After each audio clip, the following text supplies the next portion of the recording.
TCE Entrevista de hoje tem a honra de receber o presidente do Tribunal de Contas de Minas Gerais, conselheiro Durval Ângelo, que completou no dia 25 de maio 100 dias à frente da gestão do Tribunal de Contas Mineiro, com o slogan Transformando Controle em Resultados. Conselheiro Durval, vamos falar aqui das principais ações e decisões implementadas nessa gestão que o senhor considera o marco do seu trabalho. Em seu discurso de posse, o senhor assumiu um compromisso com as políticas públicas em torno da primeira infância. O que o Tribunal de Contas já tem feito com relação a isso, presidente? Olha, Denise, talvez é bom a gente colocar uma questão geral, né?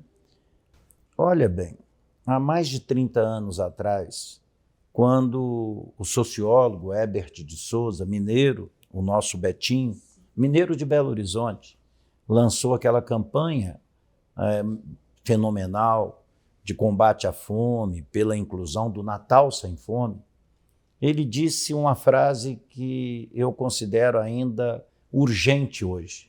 Ele disse: quem tem fome tem pressa. Eu acho que a gente vive uma crise da democracia, né? Decorrido 35 anos da Constituição Federal, a Constituição não entregou a democracia prometida, né? E o artigo 3º da Constituição Federal está aí a cobrar políticas de inclusão, de redução da miséria. Só que a gente se pergunta, enquanto órgão público, por onde começar? Olha, eu acho que nós temos que começar pela infância, pela primeira infância. Eu acho que o país que a gente precisa construir e que a Constituição Federal mostrou que tinha pressa e que Betinho lançou nessa grande campanha, e hoje a gente poderia dizer a fome dele, a fome pela democracia, a fome por direitos, a fome por uma educação de qualidade, a fome por uma saúde de qualidade. Isso começa e é formado naquilo que nós chamamos de primeira infância, de 0 a 6 anos. O que nós já estamos fazendo? O Tribunal de Contas de Minas Gerais, junto com outros tribunais do Brasil, está fazendo a auditoria da primeira infância, onde nós vamos identificar essas necessidades da primeira infância. Então, a primeira coisa que nós estamos fazendo em Minas é esse diagnóstico, e o tribunal já está mobilizado para isso. E interessante que o segundo passo será dado nos dias 27, 28 e 29 de agosto, com o Encontro Nacional da Primeira Infância, que vai acontecer em Belo Horizonte, onde nós vamos conhecer esse diagnóstico do Brasil todo e, especialmente, o adendo de Minas Gerais. E a gente pretende, nessa atividade de agosto, onde nós estamos juntos com o governo do Estado, estamos com a Assembleia Legislativa, estamos juntos com o Tribunal de Justiça, com o Ministério Público e também com a sociedade civil, que tem participado ativamente, algumas prefeituras, como a Prefeitura de Belo Horizonte, nós pretendemos lançar uma Carta Nacional de Programa das ações que precisam ser feitas, no nosso caso, em Minas Gerais, para a primeira infância. Então, eu acho que essa urgência que o sociólogo Betinho reivindicava, que a Constituição Federal colocou como imperativo, começa pela primeira infância. Então, quando a gente prioriza a primeira infância, nós sabemos de todas essas fomes reais e simbólicas que existem, o ponto de partida tem que ser na primeira infância. É aí que marca, é aí que muda as pessoas, é aí que a gente constrói personalidades e define fundamentalmente linhas de ações que nós queremos.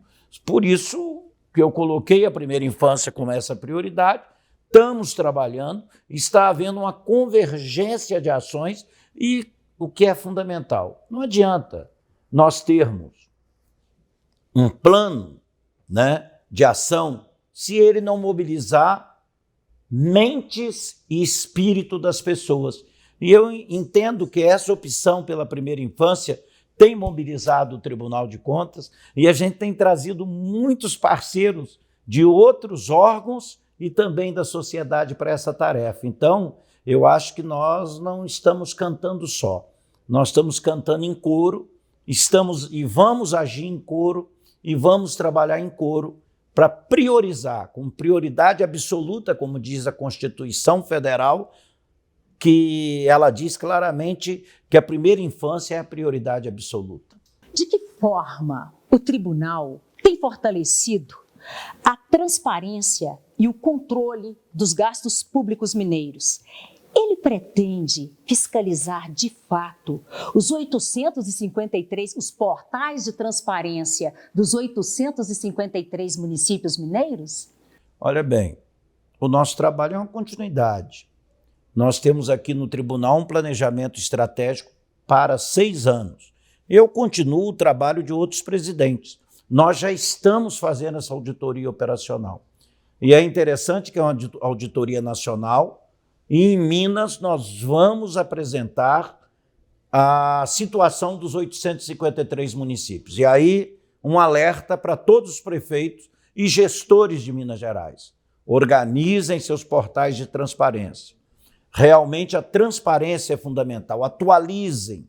Ao mesmo tempo, promovam o seu controle interno, porque não adianta ter o controle externo do tribunal, nós não vamos ter resultado se os municípios não estiverem organizados. E, ao mesmo tempo, crie ouvidorias municipais, porque a lei federal já determina há 3 anos que as prefeituras todas de Minas já deveriam ter suas ouvidorias. E hoje são 300 e poucas ouvidorias que existem nos municípios mineiros. Nós pretendemos ter ouvidoria nos 853 municípios. Tem um outro ditado mineiro que é muito significativo, que diz o quê? O que engorda o gado é o olho do dono.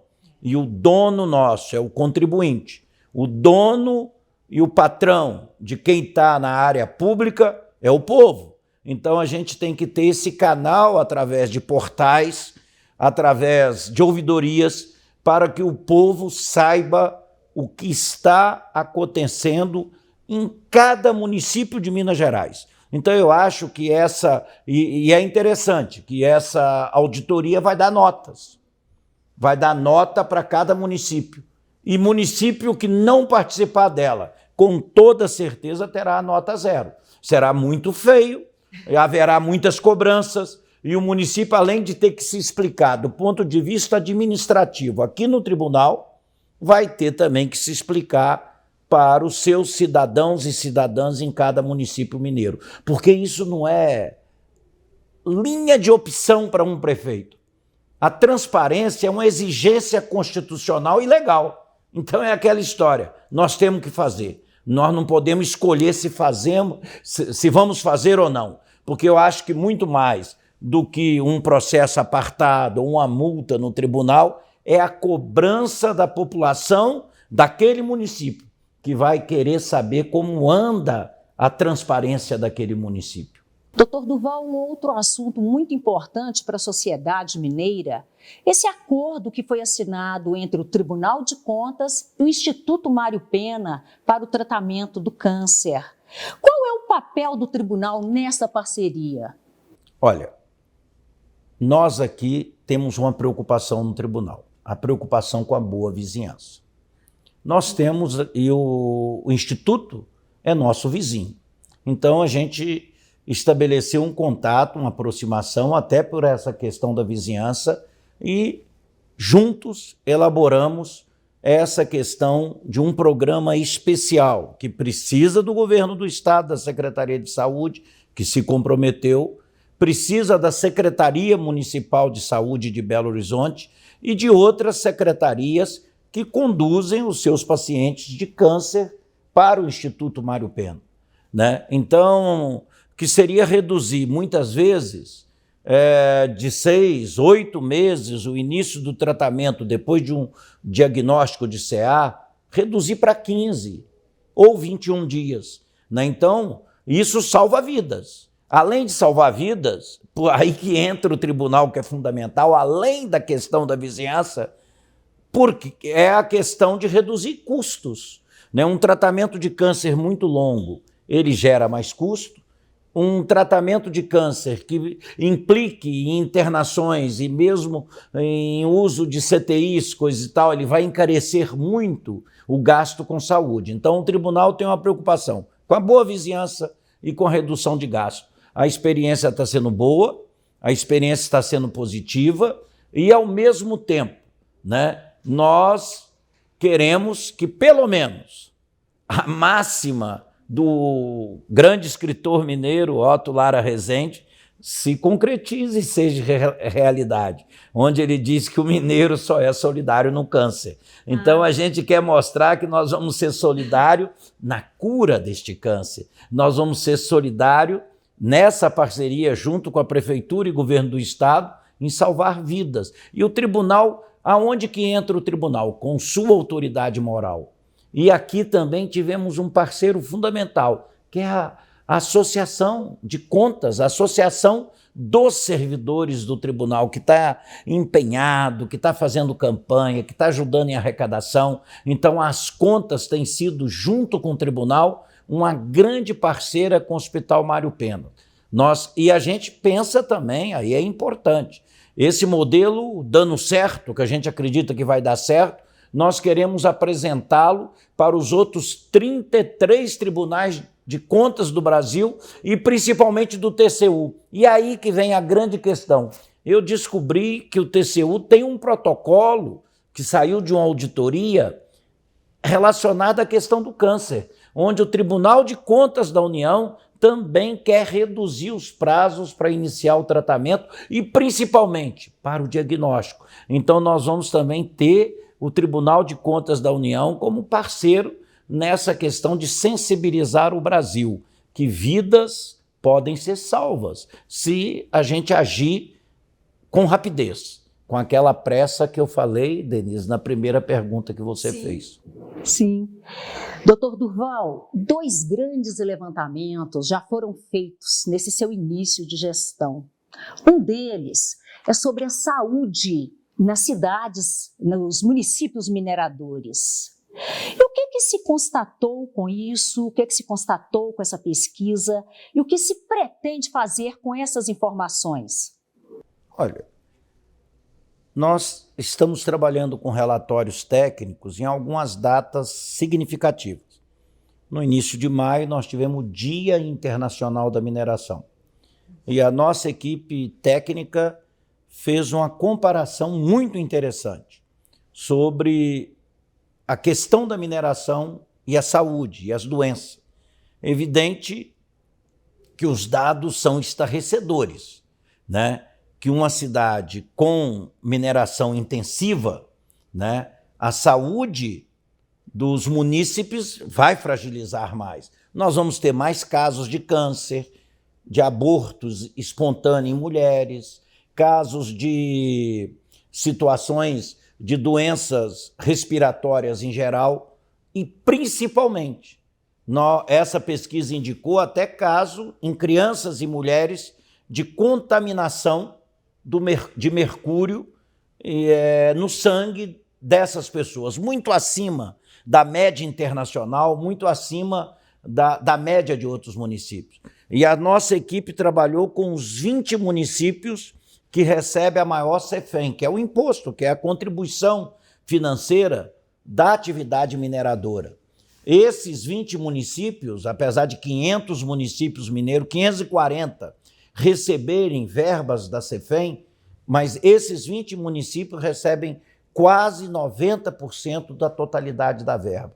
E aí, pasmem, senhores e senhoras, mesmo tendo agravamento das doenças, nós temos vários municípios, conforme está expresso no relatório, que gastam 0 da CEFEM, nem um tostão na saúde do seu município. Então, alguma coisa está errada, né? Alguma coisa está errada. Mas só que esse relatório técnico mostrou outra coisa, que há muita sonegação na CEFEM. Então, nós estamos agora criando, através de um projeto de resolução, que o conselheiro Licurgo Mourão é o relator, nós vamos criar critérios, né, aprovados pelo tribunal de como gastar essa verba da CEFEM.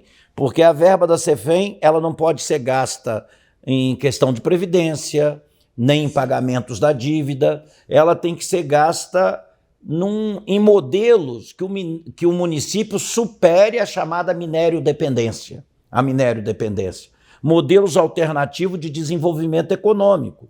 Aí a questão da educação, a questão da saúde, são fundamentais para você ter um modelo diferenciado naquele município. Então nós vamos oferecer à sociedade. Eu espero, com esse relatório, reunir a sociedade civil aqui no tribunal e os municípios mineradores e discutir com eles esse relatório e as sugestões também do projeto da CEFEM, de resolução da CEFEM, que nós vamos aproximar. Então você entende bem, a gente faz o diagnóstico, faz a cobrança, mas ao mesmo tempo dialoga com a sociedade e dialoga com os municípios mineradores. E avança, porque também na CEFEM tem um relatório bem interessante do Tribunal de Contas da União, que quase a metade da verba da CEFEM é sonegada pelas mineradoras. E grandes mineradoras que estão aí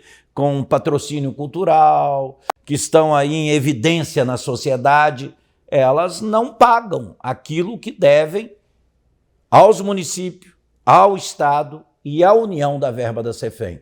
Então eu acho que, e ao mesmo tempo, a agência que regula essa questão da mineração tem muito poucos fiscais.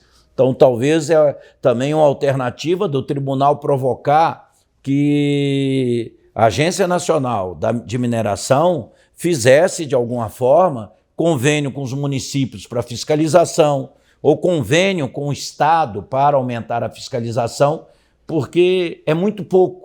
Comparado, por exemplo, à Austrália, o imposto da mineração, dependendo de cada estado australiano, varia de 26% a 32%, 33% para exportação. Aqui no Brasil faz um discurso assim, que você não exporta imposto. Quer dizer, o modelo australiano não é esse, né? Enquanto que a CEFEM é um valor muito pequeno.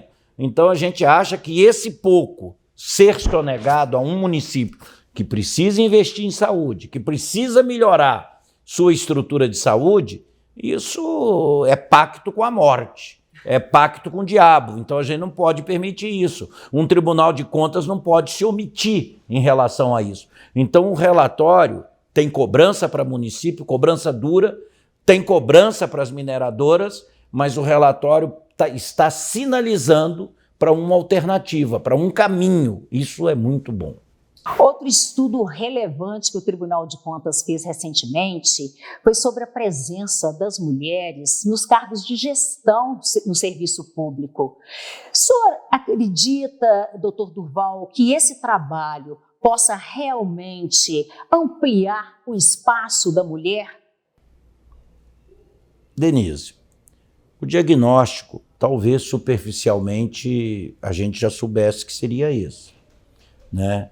Que as mulheres são a maioria do serviço público de Minas Gerais, de prefeituras, do Estado, né, de outros órgãos, empresas, autarquias municipais.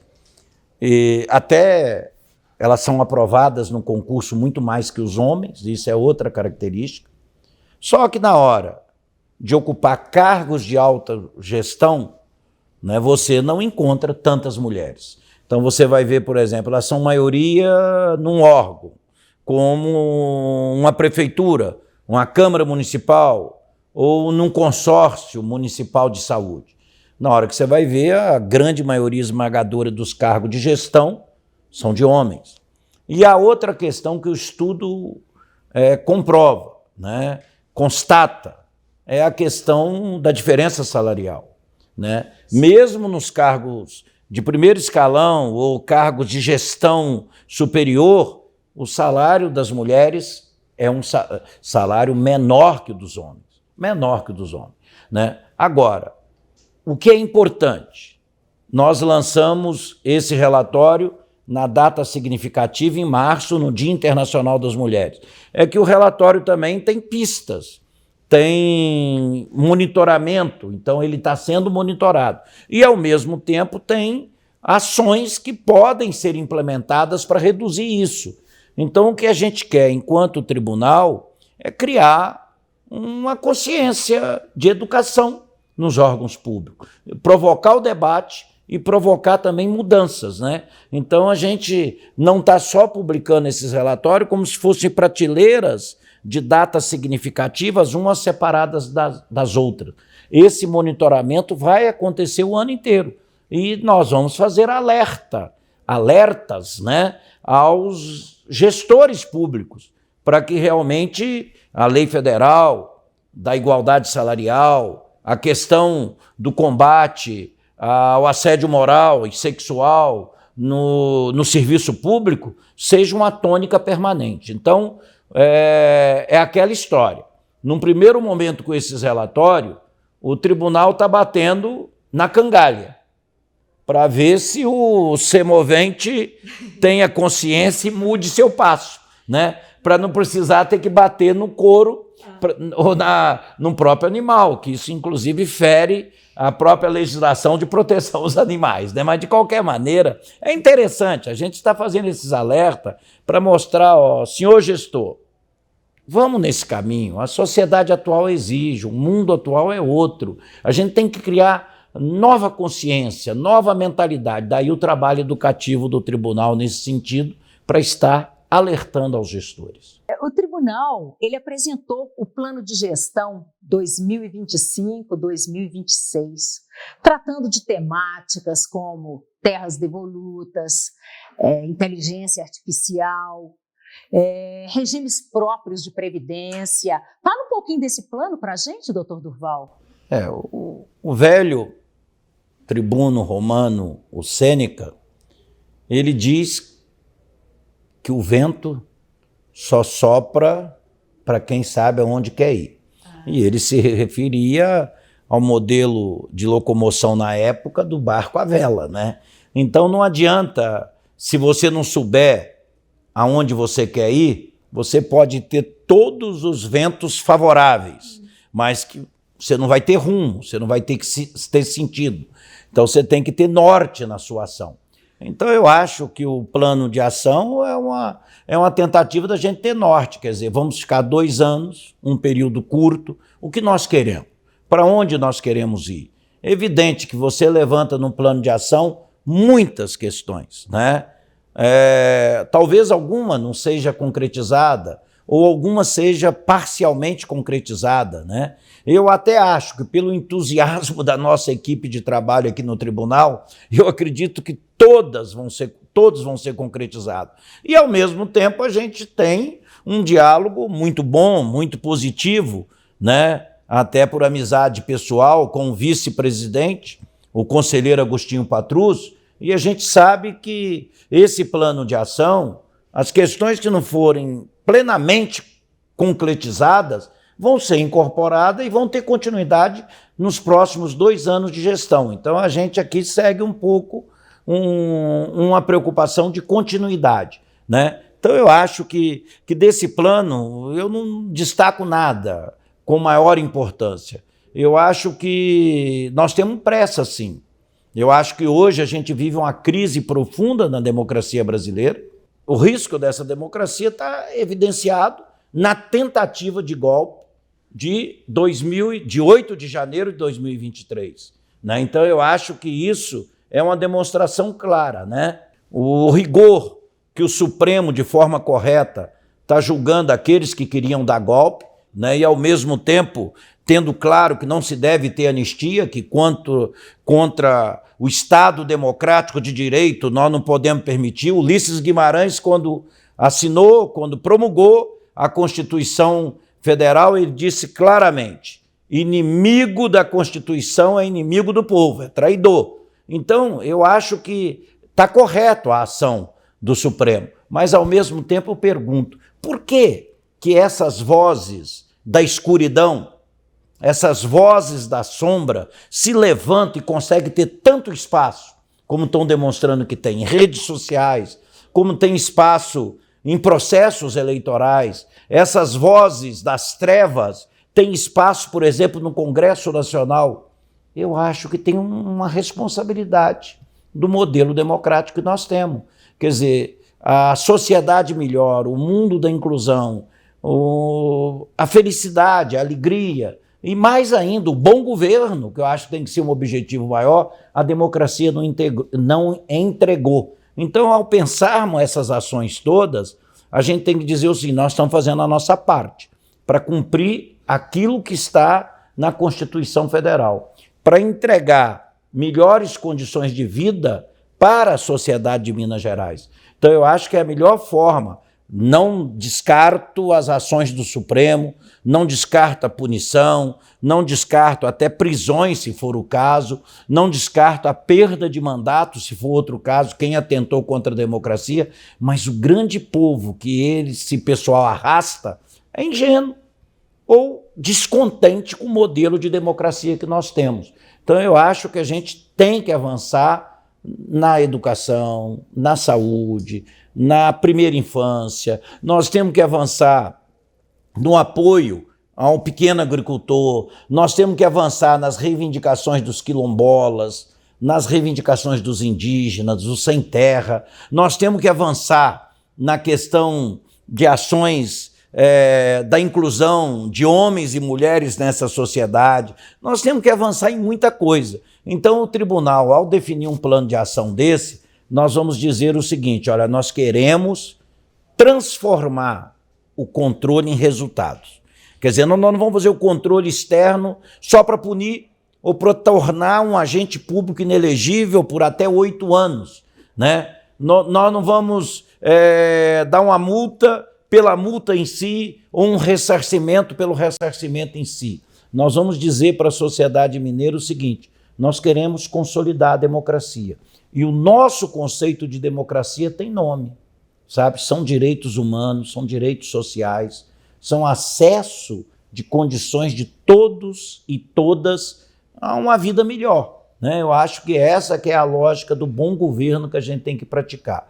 Então eu acho que um plano de ação desse é um esforço da gente dizer para a sociedade mineira: ó, o Tribunal de Contas existe, ele não é de faz de conta, ele é de contas.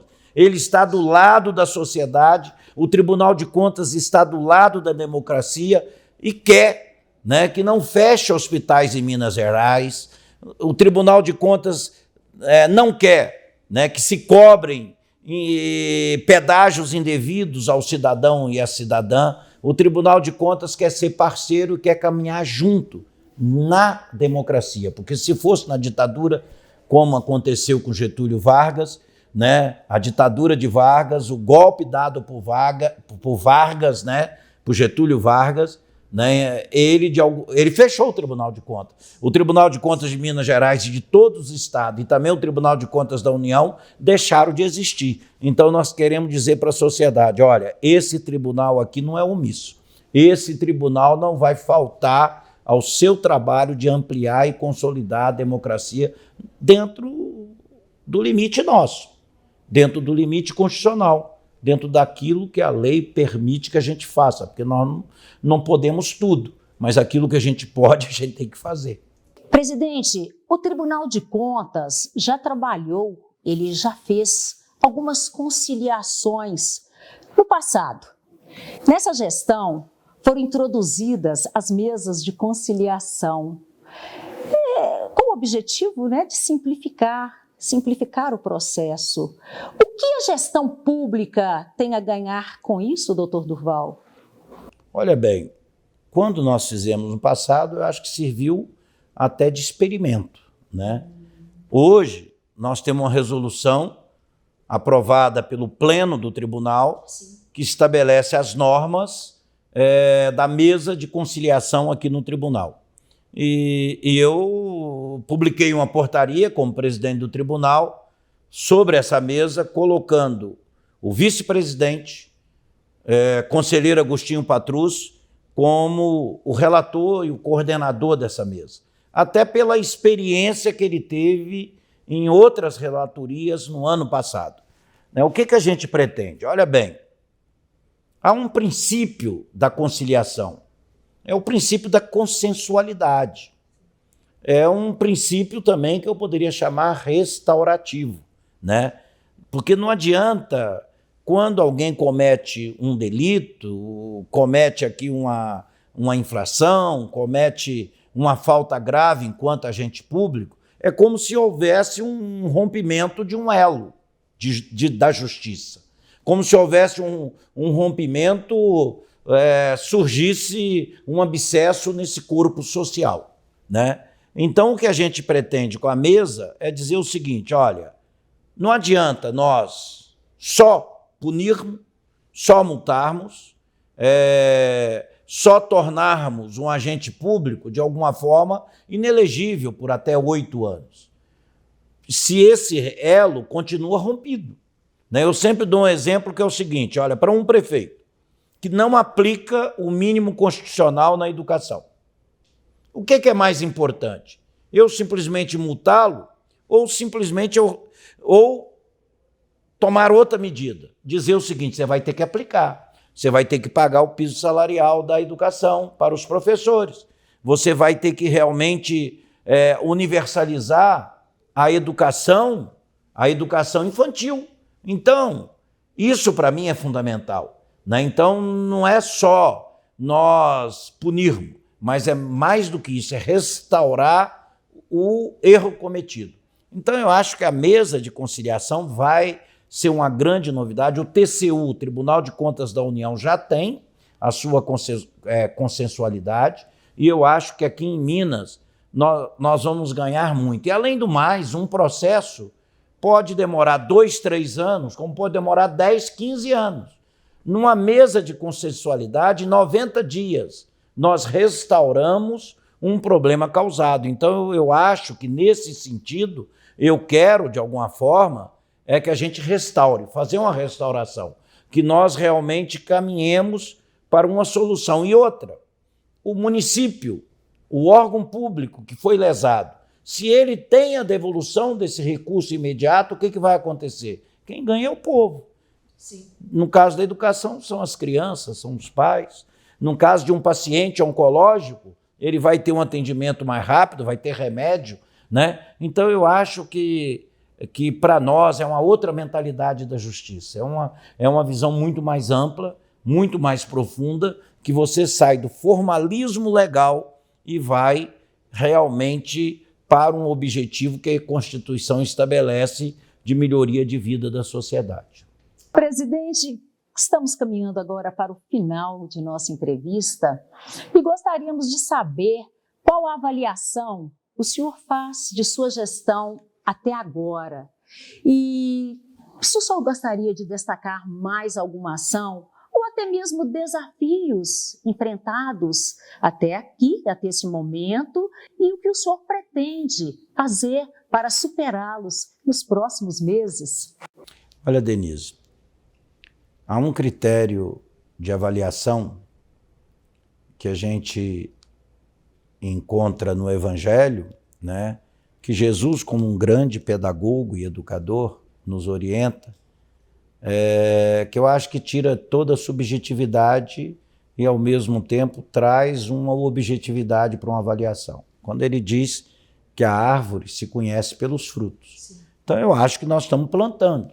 Nós ainda não temos todos os frutos, né? Ela está crescendo, né? E mais ainda, eu acho que essa avaliação tem que ser feita por aqueles que vão provar dos frutos dessa árvore, né? Eu acho que a gente não está fazendo um plano de ação, um programa, não é para nós, né? Nós estamos fazendo para a sociedade. Então, eu acho que a gente tem que fazer essa avaliação envolvendo os servidores que estão diretamente ligados ao trabalho da gestão, mas temos que envolver também a sociedade civil organizada, como também os órgãos públicos, os agentes públicos, né?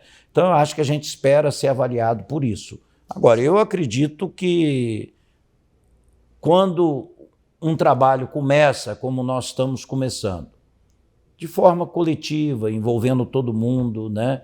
Dentro de uma visão de responsabilização horizontal, dentro de uma visão dialógica, né? Eu acho que, e muito também dentro de um princípio sistêmico, holístico, né? Onde a gente está vendo que todo o tribunal está preocupado e envolvido com as mesmas coisas, eu acho que a gente tem tudo para dar certo, né? Eu acho que... Mas sempre tendo aquela expectativa. As coisas estão bem, ou vão ser bem avaliadas se terminarem bem. Então a gente espera que ao final a gente possa colher esses frutos. Tendo claro que não é tarefa individual de ninguém. Eu não acredito, nunca acreditei em atividade, em ação solitária, né? Tem que ser sempre solidária, tem que envolver mais gente, né? E dentro de uma questão que a instituição Tribunal de Contas não é uma pessoa ou várias pessoas, ela é muito mais que isso, né? Então ela tem, de alguma forma, transcender a personalismos, a atuações individuais, mas tem que ser vista, analisada, compreendida dentro do todo. Agora, você pode dizer assim, e a sua impressão pessoal, individual? Eu te diria que eu estou, Denise, feliz com o trabalho. Estou muito satisfeito. Estou alegre com o trabalho que estou fazendo. E estou alegre com a equipe que está trabalhando comigo. E estou muito satisfeito também em nossos encontros regionais do diálogo que nós estamos tendo com a sociedade, com prefeitos, com os vereadores, com dirigentes municipais. Eu acho que as pessoas estão sentindo uma sinergia muito boa e positiva. Então eu acho que eu carrego, de alguma forma, nessa ação, ou nessas ações, né, esse sentimento de alegria, de dever cumprido. Talvez tendo claro que não estamos fazendo mais do que nossa obrigação e do nosso dever como agente público, né? Então eu acho que vamos esperar um pouco mais para uma avaliação mais aprofundada, né, dentro da visão do poeta, se muito vale o já feito, mais vale o que será. Presidente Durval Ângelo, agradecemos muito sua presença aqui no TCE Entrevista e desejamos sucesso, pleno êxito em seus trabalhos em 2025, em 2026. Muito obrigada. Eu que agradeço.